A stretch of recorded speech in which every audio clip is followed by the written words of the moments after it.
शहर कतरास का एकमात्र मोबाइल सर्विसिंग सेंटर, जहां खराब मोबाइल का सर्विसिंग होता है। अगर आपको भी अपनी मोबाइल सर्विसिंग करानी है तो आ जाइए हमारे दुकान में, जो कि राजगढ़िया मार्केट में स्थित है। यहाँ पर सभी कंपनी के मोबाइल का रिपेयरिंग होता है। हमारा पता है राजगढ़िया मार्केट के अंदर, प्रोपराइटर श्री विजय राजगढ़िया। नीचे दिए गए नंबर पर संपर्क करें। स्वागत है आपका स्टार सिटी 24 झारखंड बिहार में। मैं रंजीला आपके साथ। आइए जानते हैं खबरों को विस्तार से।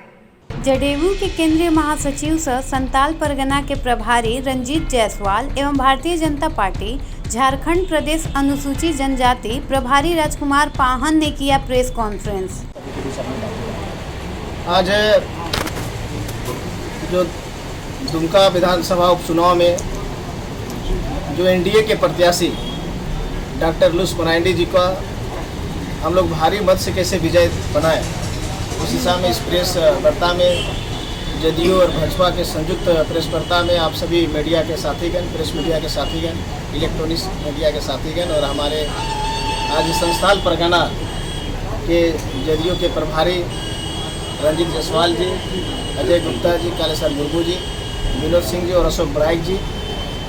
हम सभी लोग एनडीए के प्रत्याशी की कैसे विजय हो इस दिशा में, जिस तरह से बिहार में नीतीश जी के नेतृत्व में जो सरकार चल रही थी और अभी जो चुनाव हो रहा है उसमें जिस मजबूती के साथ, तत्परता के साथ हम लोग एक साथ मिलकर वहाँ चुनाव का संचालन कर रहे हैं और फिर से नीतीश कुमार जी के नेतृत्व में वहाँ पर सरकार बन रही है और उसमें भाजपा और जदयू जिस रणनीति के साथ आगे बढ़ रहा है, उसी तरह आज दुमका विधानसभा उपचुनाव में भी हम लोग जदयू, आसू और भारतीय जनता पार्टी के संयुक्त तत्वावधान में हम लोग ने जिस तरह से चुनाव का संचालन कर रहे हैं, निश्चित रूप से इस दुमका उपचुनाव में हमारे जो प्रत्याशी हैं, एनडीए के प्रत्याशी डॉक्टर लुस मरांडी जी विजय होंगे। साथ ही साथ आप सभी लोगों को प्रेस मीडिया के माध्यम से, इलेक्ट्रॉनिक्स मीडिया के माध्यम से ये भी मैं कहना चाहता हूँ कि 10 महीना के अंतरकाल में जिस तरह से हेमंत जी का सरकार चल रही है और उसमें गुंडा राज जो स्थापित हो रहा है, ये किसी से छिपा हुआ नहीं है। काल भी हेमंत सोरेन जी एक चुनावी सभा में उन्होंने कहा, चूँकि एक संवैधानिक पद में रह के जो मुख्यमंत्री होके इस तरह का जो बयान दे रहे हैं, इसका हम और भी जितना भी निंदा किया जाए कम है। उन्होंने कहा है कि यहाँ पर जो भी भारतीय जनता पार्टी के कार्यकर्ता है, या तो आसू के कार्यकर्ता है, या तो एनडीए के जो भी कार्यकर्ता समर्थक हैं, उसको लाठी और डंडा से मार के और यहाँ से भगाने का काम, खदेड़ने का काम करेंगे। तो इस तरह का बयान देना एक मुख्यमंत्री को अपने आप में लाजमी है और अपने आप संवैधानिक पद का एक तरह से दुरुपयोग है। तो निश्चित रूप से चुनाव आयोग से भी मैं आग्रह करना चाहता हूँ कि इस तरह का बयान एक मुख्यमंत्री उस पर दे रहा है, उस पर संज्ञान में लेना चाहिए। मैं आज आप सभी लोगों से फिर मैं कहना चाहता हूँ कि जब से ये सरकार में है, तब से हमारे आदिवासी समाज के, चाहे वो रामगढ़ की घटना में जो वहाँ के बच्चियों के साथ में जिस तरह से दुष्कर्म हुआ, चाहे उनका बुरियो विधानसभा क्षेत्र के पतना में जिस तरह से वहाँ के आदिवासी समाज के साथ में जो दुष्कर्म हुआ और उसमें उन्होंने जो संज्ञान भी नहीं लिया और ना कोई संवेदना व्यक्त किया, और उसी का जो विधायक है लोबिन हेम्ब्रम, जिस तरह से गुंडा राज में जिस तरह से बयान दिया जाता है, उन्होंने खुलेआम बयान दिया कि जिस तरह से हमारे आदिवासी बच्चियों के साथ में जो दुष्कर्म हो रहा है उसमें कहीं ना कहीं उसका माँ और बाप दोषी है और साथ ही साथ ये जनजाति आदिवासी समाज यानी संस्थालित समाज दोषी है। इस तरह से बयान देना एक अपने आप को बड़ा दुर्भाग्य है और इसका भी मैं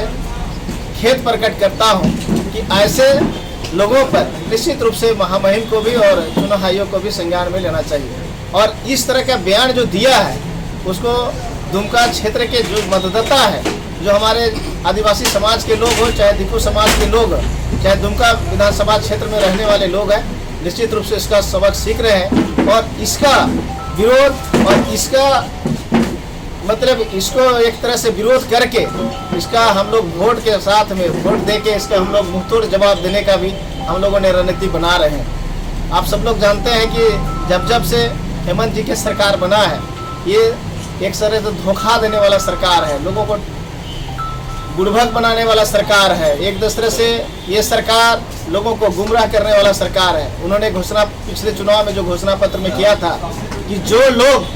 यहाँ के बेरोजगार हैं, जो ग्रेजुएट पास करेंगे तो उसको हम 5,000 रुपया देंगे, जो